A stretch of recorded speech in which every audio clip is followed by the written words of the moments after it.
So another Andy B 2-minute video, and we've just filmed for endurance. So we've got the setup. So I'm just doing it in here. It was quite nice, I think.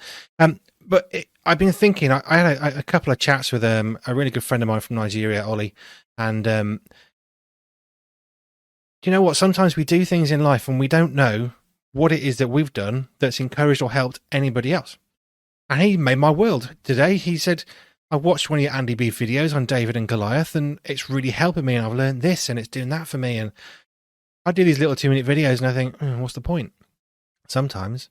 But I put my heart and soul into it, and it's really encouraging when we get that, thanks for doing this, back. So I would encourage you, if you're watching something, not necessarily from us, but if you're watching something and it's really made a difference in your life, make sure you say thank you to the person that's doing it. Encourage them. Now, I've titled this, Never Give Up, Never Surrender.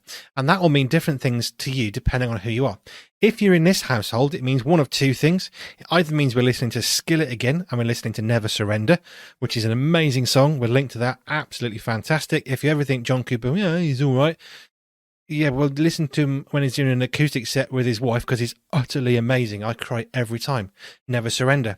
The other one is Never Give Up, Never Surrender. If you've watched the film Galaxy Quest, that's the line that comes out of that film. And in this household, it means one of those two things. If God has given you a vision, then go with what God is calling you to do, knowing that he'll give you what you need. Because God always provides for what he's asking us to do.